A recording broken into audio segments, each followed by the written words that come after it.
ये तहव्वुर राणा, जिसका इंतजार 16 साल से भारत कर रहा था, 17वें साल में आके ये अब भारतीय एजेंसीज के हवाले है। बहुत तिकड़मे की इसने कि भारत के हवाले ना आ सके, बार बार कोशिश करता रहा कि इसका एक्सट्रेडिशन ना हो, लेकिन आज इसकी तमाम तिकड़में नाकामयाब साबित हुई। अब ये दिल्ली में है और हमारी एजेंसी NIA के हवाले है।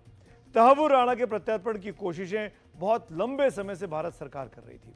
मोदी सरकार खुद ही पिछले 6 महीनों से इसके लिए एक्शन मोड में थी। दरअसल राणा को लेकर प्रधानमंत्री नरेंद्र मोदी का रुख उस वक्त भी साफ था जब वो गुजरात के मुख्यमंत्री हुआ करते थे, यानी आज से करीब 11-12 साल पहले। और जब उन्होंने देश की बागडोर संभाली तो वही किया जो मुख्यमंत्री रहते हुए उस वक्त कहा था। आप सुनिए कि 13 साल पहले PM मोदी ने क्या कहा था और कैसे प्रधानमंत्री मोदी ने उस पुराने तेवर को आज कामयाबी में बदल दिया। अमेरिका की शिकागो की कोर्ट में आज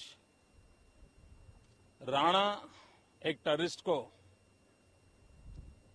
मुक्त करने का फैसला हो चुका है।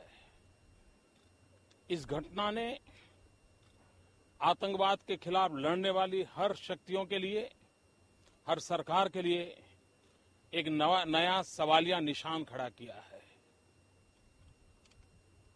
किस आधार पर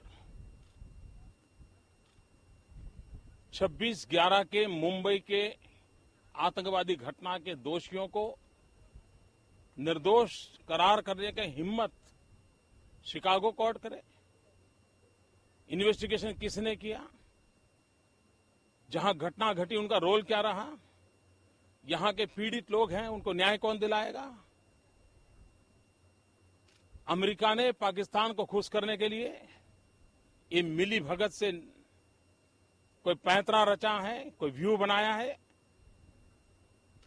देश के प्रधानमंत्री अमेरिका के मित्र माने जाते हैं, उनके बैठते हुए एक तरफा कार्रवाई कैसे हो रही है?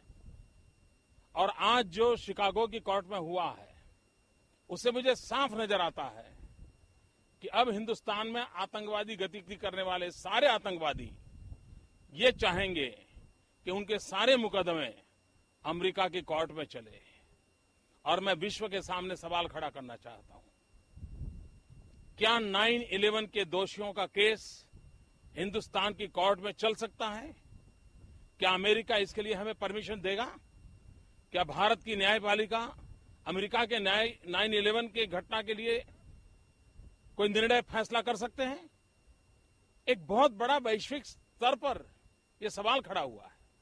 मैं आशा करूंगा कि भारत सरकार तत्काल इस विषय में अपनी प्रतिक्रिया दे। भारत सरकार अमेरिका के खिलाफ अपनी आवाज उठाए और अमेरिका का पाकिस्तान तरफी जो रवैया है उसके सामने भारत सरकार ने अब कड़ा निर्णय करना पड़ेगा। इस समय की मांग है, वरना एक के बाद एक दोषी लोग अमेरिका चले जाएंगे, अमेरिका की कोर्ट में केस चलेंगे और एक के बाद को एक तरफा निर्दोष छोड़ दिया जाएगा और पाकिस्तान की भलाई के लिए सारा किया जाएगा।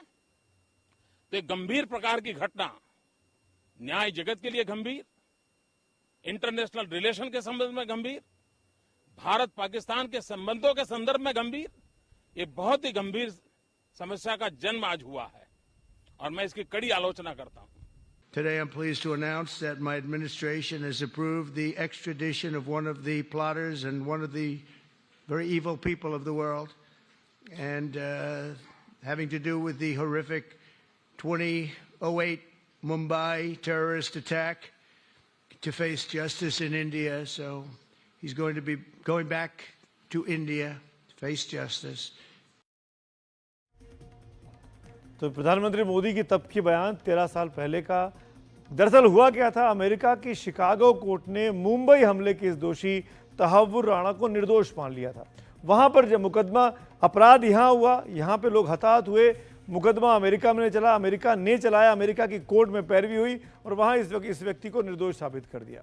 ये 2011 की बात है। 2016 आते आते इसका साथी जो था डेविड कोलमैन हेडली, जिसका पूछताछ जब हुई, डिपोर्टेशन हुआ, जो सरकारी वकील वहाँ सरकारी गवाह बन गया, उसने पोल खोल दी कि कैसे तहव्वुर राणा साजिश कर रहा था। पाकिस्तान की तमाम एजेंसीज, तमाम आतंकी संगठन एक साथ मिलकर हिंदुस्तान को दहलाना चाहते थे।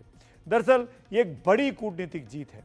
14 फरवरी को अमेरिका के राष्ट्रपति डोनाल्ड ट्रंप ने प्रधानमंत्री मोदी की मौजूदगी में तहव्वुर राणा को भारत सौंपने का ऐलान किया था। उसके बाद से ही राणा को भारत लाने की प्रक्रिया तेज हो गई। भारत के गृह सचिव रहे आर.के. सिंह, जो बाद में मोदी सरकार में मंत्री भी रहे, उन्होंने एनडीटीवी से खास बातचीत की तो बताया कि कैसे पीएम मोदी के प्रयासों से आज तहव्वुर राणा भारत आ पाए।